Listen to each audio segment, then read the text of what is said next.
আসসালামু আলাইকুম ওয়া রাহমাতুল্লাহি ওয়া বারাকাতুহু। আশা করি সবাই ভালো আছেন। আজকে আপনাদের সামনে যে চিত্রটি অঙ্কন করলাম, যে চিত্রটি তুলে ধরলাম, এটার কিছু বিবরণ আপনাদের সামনে তুলে ধরব। আলহামদুলিল্লাহ, আজকে হলো 17ই রমাদান। এই 17ই রমাদানের কথা আমরা জীবনও ভুলতে পারবো না। কারণ এই 17ই রমাদানের মধ্যে যেই আমাদের সাহাবে কেরাম এর রক্তের বিনিময়ে আমরা এই ইসলাম পেয়েছি, আমরা এত সুন্দরভাবে ইসলামকে উপভোগ করতেছি, এটা কোনো এমনি এমনি আসে নাই। এটা এসেছে অনেক সাহাবা একরামদের ত্যাগ স্বীকারে, অনেক সাহাবা একরামদের লাশের বিনিময়ে, অনেক সাহাবী মহিলাদের স্বামী বিধবার কারণে, রাসূল পাক সাল্লাল্লাহু আলাইহি সাল্লামের দন্দন মুবারক শহীদের কারণে আমরা এতদূর পর্যন্ত ইসলাম এসেছে। এই ইসলাম যদি না থাকতো, তাহলে দুনিয়ার মানুষ কি হয়ে যেত, অরাজকতা হয়ে যেত। তারা এত ইসলাম থাকার সত্ত্বেও, কুরআন হাদিস থাকার সত্ত্বেও মানুষ মানুষের মতো নাই। মানুষ অমানুষ হয়ে গেছে, মানুষ জানোয়ারের মতন হয়ে গেছে। আজকে আমাদের দেশের চিত্র দেখলে অন্যরকম লাগে। যাক, ওটা অন্য বিষয়। আজকে যেটি আপনাদের সামনে আমি টপিকটি নিয়ে এসেছি, সেটি হলো আমাদের ইসলামের যে যুদ্ধ, ওয়াজাহিদুনা, অর্থাৎ জিহাদ সম্পর্কে। জিহাদ করো কিন্তু ফরজ। আল্লাহ তাআলা জিহাদকে ফরজ করেছে। নামাজ, রোজা, হজ, যাকাত, এরপরে পর্দা, হালাল রুজি, জিহাদ করা। অর্থাৎ জিহাদের ডাক আসলে, জিহাদের যদি ডাক আসে, অবশ্যই আপনার জিহাদের মধ্যে অ্যাটেন্ড করতে হবে।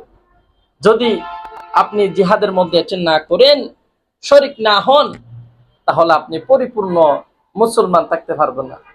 যেটি 17ই রমাদানের মধ্যে আমাদের জন্য খুব অত্যন্ত গর্বনীয় জিনিস, সেটি হলো আল্লাহ তাআলা আমাদের মুসলমানদের উপর স্পেশাল রহমত নাযিল করে ফেরেশতাদের মাধ্যমে আমাদেরকে এই যে বদরের যুদ্ধ কিন্তু মুসলমানদের বিজয় দান করেছিল।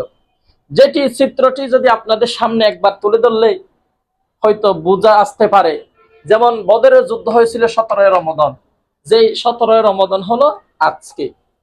আর এটা হলো কাফেরদের সৈন্য সেনা, আর এটা হলো মুসলিমদের। যে যুদ্ধের মধ্যে, বদর যুদ্ধের মধ্যে মুসলমানদের সৈন্য ছিল 313 জন, আর কাফেরদের সৈন্য ছিল 1000 জন। আপনার কল্পনা করা যায়? দিন শেষে কিন্তু বিজয় হয়েছে মুসলিম। যে যুদ্ধের মধ্যে সৈন্য ছিল মুসলমানদের 313 জন, কাফেরদের ছিল 1000 জন। আর যেই বদর যুদ্ধের মধ্যে মুসলমানদের পক্ষে তলোয়ার ছিল 8টি, আর কাফেরদের ছিল 600 সশস্ত্র সৈন্য।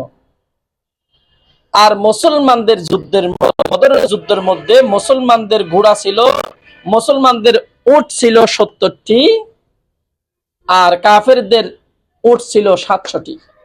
আপনার কি কি নিয়ে আসমান আর জমিন নিয়ে তফাৎ। আর মুসলমানদের পক্ষে ছিল 2টি ঘোড়া, আর কাফেরদের পক্ষে ছিল 300টি ঘোড়া। কই 2 আর কই 300। আর এই যুদ্ধের মধ্যে আলহামদুলিল্লাহ, আল্লাহ তাআলার রহমতে মুসলমানদেরকে বিজয় দান করেছে। আল্লাহ তাআলার রহমতে, এটা কখনো আল্লাহ তাআলার রহমত ছাড়া হবে না। কারণ এই যে কল্পনা করা যায়, 313 জন, কোথায় 100 জন, 1000 জন, সরি, কোথায় 8টি তলোয়ার, আর কোথায় 600 বা তাদের যে যুদ্ধের সামান লাগে ওই 600 সহস্র সৈন্য ছিল।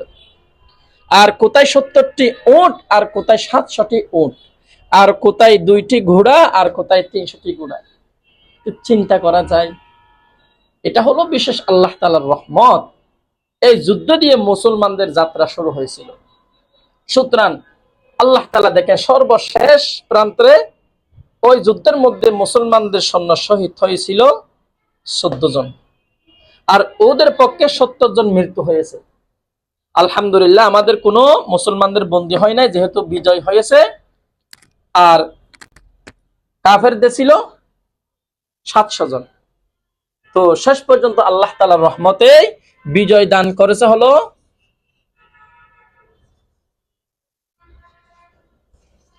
মুসলমানদের পক্ষে।